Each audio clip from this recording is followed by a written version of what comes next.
bienvenue sur Libre à toi, le podcast qui déclenche l'envie d'être soi-même. Je suis Flo, entrepreneuse depuis 2021, passionnée d'organisation et de connaissance de soi. J'ai créé ce podcast pour en parler, mais pas seulement. Chaque semaine, seule ou accompagnée de mes invités, je t'accompagne à créer ta propre liberté et ne plus subir tes journées. Je souhaite que tu puisses avoir toutes les clés en main pour vivre dans le plaisir et la sérénité au quotidien. Je t'invite à t'abonner dès maintenant pour ne pas manquer les prochains épisodes.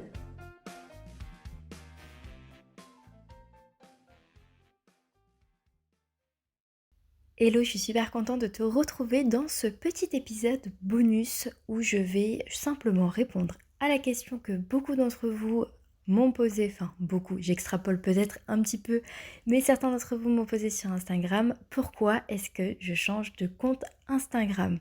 Alors je t'ai enregistré ce petit épisode bonus il y a déjà plusieurs semaines, mais j'avais pas réussi à prendre le temps pour te le poster. Donc le voici et j'espère que ça répondra à la question si tu te l'es posée. Si jamais ce sujet ne t'intéresse absolument pas, le monde d'Instagram, etc., tu peux clairement faire l'impasse sur cet épisode. Je rentre vraiment dans le détail pour apporter tous les éléments de réponse aux personnes que ça intéresse. Sinon, tu retrouveras comme d'habitude le prochain épisode de podcast plus classique qui sort lundi.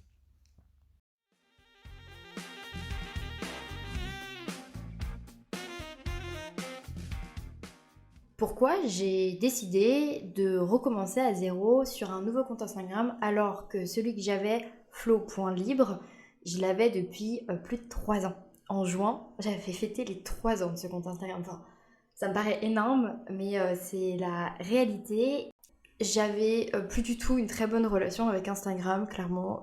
J'avais plus du tout envie d'aller dessus, j'avais plus du tout envie de créer du contenu dessus. Donc je suis arrivée à la conclusion qu'il fallait que je trouve un moyen de faire autrement ou sinon de ne plus du tout faire sur Instagram tout simplement. Alors en vrai, j'aurais pu totalement arrêter Instagram, je pense que ça m'aurait pas posé de problème et réellement ça m'aurait pas spécialement manqué. Sauf que j'ai envie de continuer le podcast et j'ai envie de continuer le coaching.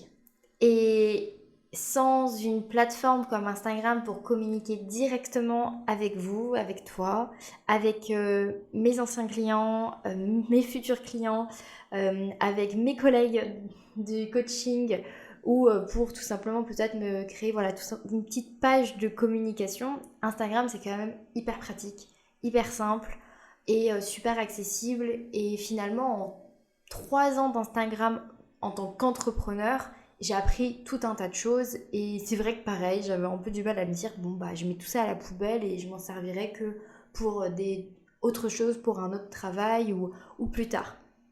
J'avais quand même envie de garder ce lien-là et ce contact-là avec, je peux l'appeler comme ça, ma petite communauté parce que finalement j'en ai une et j'en ai eu la preuve dernièrement avec la sortie de l'épisode précédent de podcast et la création de mon nouveau compte où il y a quand même beaucoup de personnes qui sont venues me voir, beaucoup de personnes qui sont venues prendre de mes nouvelles et beaucoup de personnes qui sont venues me soutenir sur mon retour et franchement merci beaucoup pour ça. Je me suis dit que ce qui était mieux pour moi c'était plutôt de recommencer à zéro. Alors certains se diront mais pourquoi c'est tellement dur déjà de créer une communauté, de nous faire monter un compte alors quand t'as déjà plus de 600 abonnés, pourquoi repartir à zéro ? Parce que mes plus de 600 abonnés, je les ai depuis un certain temps, qu'à un moment donné, j'ai totalement stagné sur Instagram. Je pourrais pas te dire exactement ce qui a fait que j'ai pas réussi. Un peu comme avec ma boîte de coaching, hein. Je sais que j'ai fait des erreurs, je sais qu'il y a des trucs que j'aurais pu mieux faire, je sais qu'il y a des choses dans lesquelles j'aurais pu mettre plus d'intention, plus de travail, plus d'intensité, plus de discipline. Je sais qu'il y a des choses où juste j'ai pas eu de chance, où voilà, ça s'est pas fait tout simplement.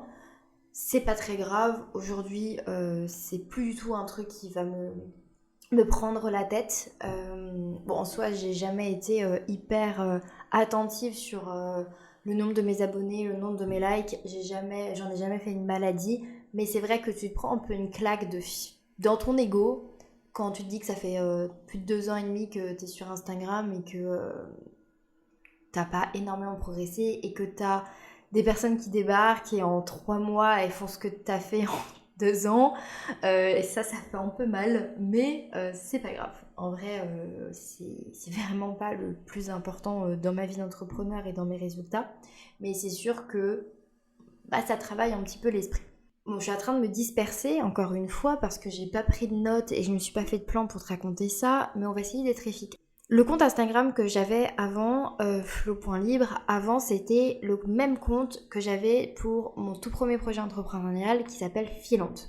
Je te rappelle ça rapidement. Filante, c'est un projet d'entreprise, de papeterie et d'atelier autour du bien-être et de l'organisation qu'on était en train de créer et qu'on a presque concrétisé avec ma sœur et ma cousine il y a plusieurs années maintenant. Donc il y a 3 ans en fait, il y a plus de 3 ans.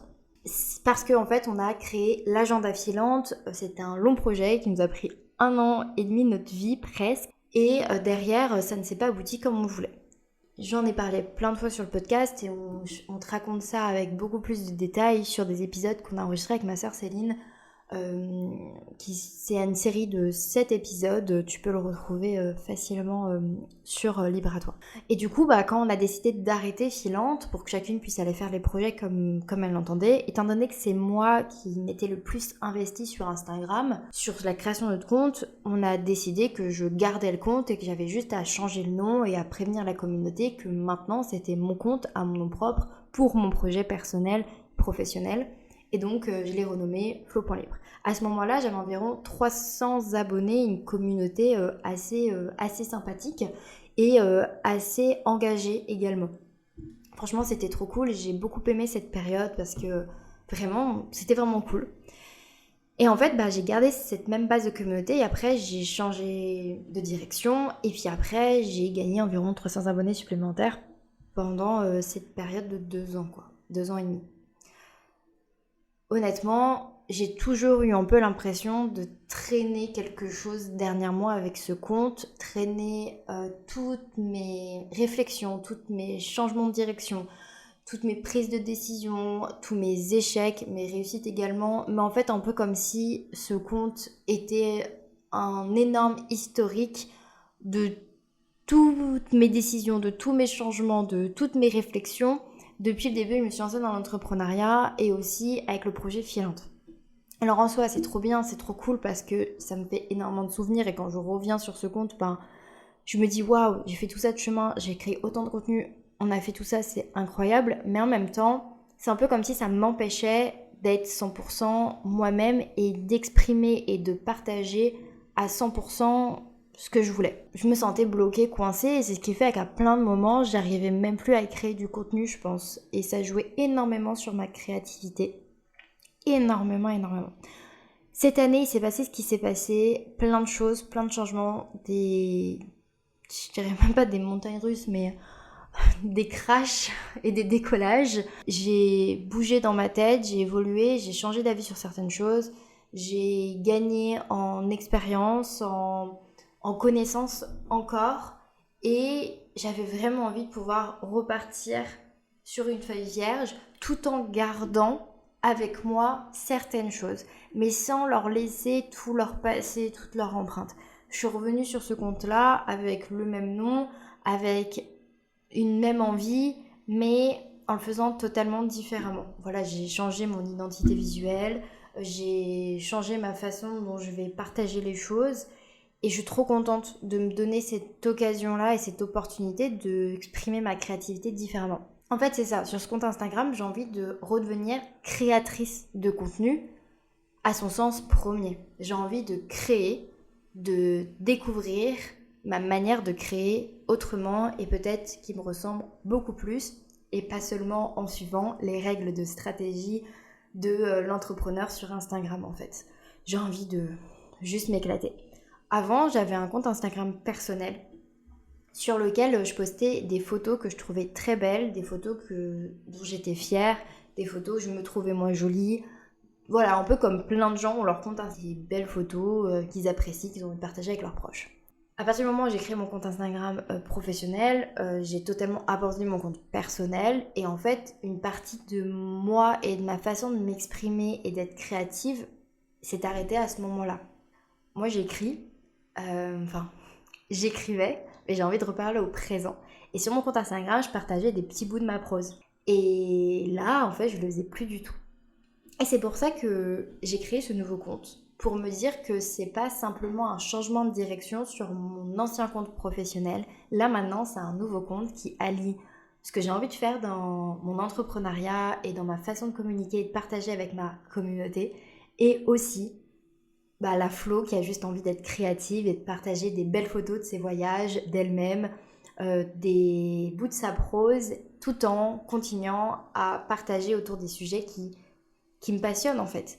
Et pas seulement m'arrêter à l'organisation et au coaching et à l'entrepreneuriat et à partager les actus du podcast. Non, aller un peu plus loin. Donc voilà pourquoi j'ai changé de compte Instagram. C'était une très longue explication pour pas dire grand chose, mais vu le nombre de personnes qui m'a demandé pourquoi je suis repartie à 9, je me suis dit que ça valait le coup peut-être de développer. Et franchement, il n'y a rien à apprendre ou à retirer de ce passage. C'est juste comment j'ai vécu le truc. Et franchement, ça a été hyper dur pour moi de prendre cette décision. Et ça fait vraiment des mois, mais des mois que j'y pense. Et que j'arrêtais pas de me dire, est-ce que je crée un nouveau compte? Est-ce que j'archive tout? J'avais commencé à archiver beaucoup de mes publications sur l'ancien compte. Et en fait, j'ai fini par me dire, je vais pas passer des heures et des heures à tout archiver. Et dans tous les cas, je vais pas le sentir. Et là aussi, je me dis, je vais me sentir vachement libre de partager des choses sur ce nouveau compte, parce que les personnes qui m'ont suivi sur ce nouveau compte, c'est des personnes qui ont vraiment envie de suivre ce que je fais, et au final, un petit peu importe ce que je fais, parce que là, elles me suivent pour moi, étant donné que je n'ai encore rien posté sur ce nouveau compte. Et franchement, ça me donne de la force, ça me donne du courage, et ça me motive à exploiter cette nouvelle plateforme et le voir vraiment comme un renouveau, un truc qui me fait du bien et qui doit rester comme ça. J'y mets beaucoup moins de pression, beaucoup moins d'intention de réussite professionnelle grâce à ce compte. C'est vraiment pour partager, pour créer. Et la cerise sur le gâteau, si je vends grâce à ce compte Instagram des places pour la colo de l'orga, pour c'est ma priorité, ou pour mes petits déj liberté, trop bien, trop cool. Comme si je vends grâce au podcast, trop bien, trop cool, mais c'est pas l'objectif numéro 1, ça ne l'est plus. Et ça me fait du bien et ça me soulage énormément côté pression et stress, tout simplement. Et toi, du coup, c'est quoi ta relation avec Instagram? Moi, je pense que du coup, ça va s'apaiser un petit peu, ça va aller un peu mieux. Et je suis juste excitée à l'idée de poster maintenant et plus du tout stressée ou angoissée à trouver des idées, etc. J'ai plein d'idées déjà. Moi, je me demande, c'est quoi toi ta relation avec Instagram et comment est-ce que tu utilises Instagram de manière personnelle, de manière professionnelle? Viens me raconter tout ça, justement, sur mon nouveau compte Instagram. Ça me ferait trop plaisir d'échanger avec toi à ce sujet. Et j'espère que ce que je vais partager, ça va te plaire. Je te remercie d'avoir écouté l'épisode jusqu'au bout. Pour soutenir le podcast, tu peux le partager à une personne à qui ça plairait, me laisser une note sur ta plateforme préférée d'écoute ou même m'envoyer un message directement sur Instagram pour me dire ce que tu en as pensé. Et n'oublie pas, libre à toi d'oser être toi-même pour créer ta liberté.